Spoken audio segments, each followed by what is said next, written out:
In the distance, the enemy stood in shadow against the rising sun. They were advancing in perfect order. The battle was about to begin, and the war would rage on for years.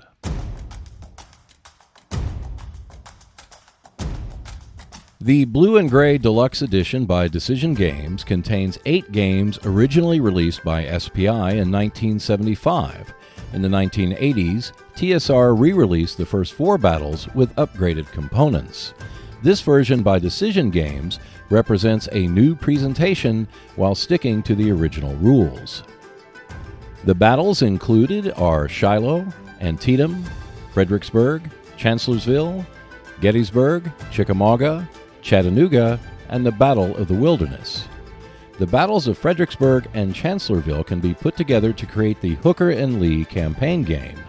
The game system is based on the previously released SPI games Borodino and Napoleon at Waterloo. The system shows the battles at the strategic level with units representing infantry, cavalry, artillery, and special units such as the gunboats seen in Shiloh. In the Blue Gray Deluxe Edition, you will find a single rules book,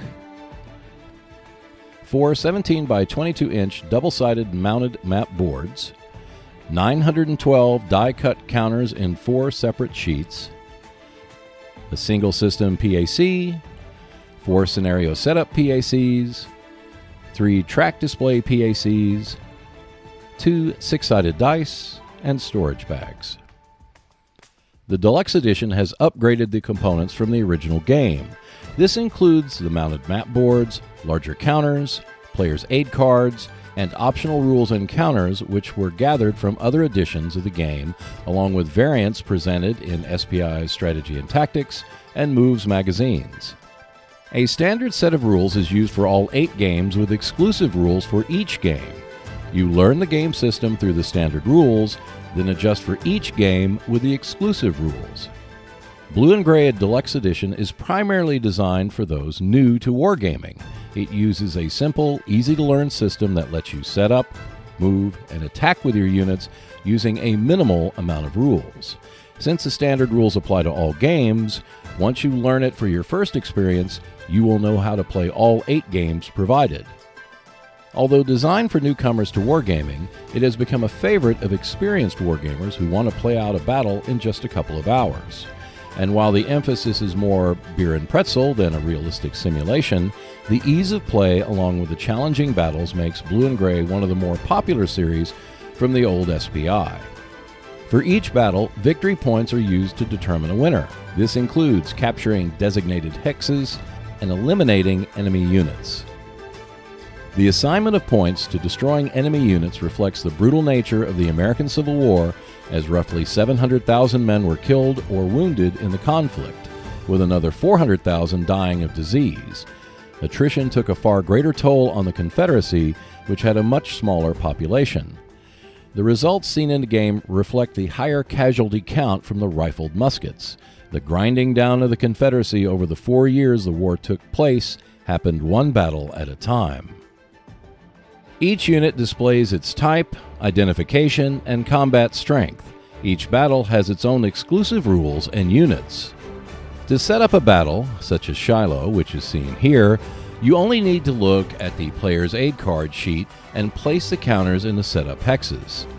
Each battle takes place at the operational strategic level, which means that the units all share a considerable amount of similarities. Each unit has 6 movement points to spend, unless otherwise stated in the exclusive rules. How many movement points a unit uses depends on the terrain that's being crossed. While clear terrain costs a single movement point, more difficult terrain such as rough, forest, and other obstacles cost more. Units moving along roads only need to spend a half point no matter the terrain being crossed. Units must stop moving when they enter the zone of control of an opposing unit. One of the most prominent concepts in wargaming, each unit has a zone of control that represents its presence beyond the immediate area where the troops are located. The zone of control extends into hexes that surround a unit. An enemy unit is in contact with a friendly unit if it is within its zone of control. The presence of enemy units, or the zones of control they admit, do not negate the zone of control of friendly units, nor units of the other side. Units pay no additional movement cost to enter a zone of control. Once a unit enters a zone of control, they cannot leave unless it's by retreat or advancing after combat, or if the enemy unit is removed. Zones of control do not extend across creeks that have no bridges or fords. Combat occurs after the movement phase. Units that are in contact with each other must attack. Combat factors are added up for both sides, and a simple odds table is used to determine the result of the attack. In this example, the attacker has enough combat factors to launch a 3-to-1 attack on the defender. What is important to remember is that every defending unit in the zone of control of the attacking units must be attacked. Here, 3 Union units are in contact with 3 Confederate units. Because it is the Union player's turn, all 3 Confederate units must be attacked. However, in this example, the Union has 2 additional units. These units may attack the outer Confederate units, while the 3 main Union units attack the single Confederate unit in the middle of the line. This is known as a soak-off attack.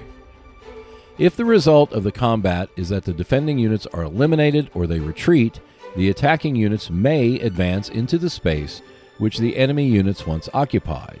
This is known as advance after combat, and it is optional. A unit that is forced to retreat due to combat must wind up in a hex that is accessible and not within the zone of control of an enemy unit. If the conditions cannot be met, the retreating unit is eliminated instead. For victory, each battle has its own victory conditions that focus on capturing specific objectives and destroying enemy units to earn victory points. The side with the most victory points will be the winner. Future videos in the series will cover the optional rules and variants as presented in Decision Games Blue & Gray Deluxe Edition.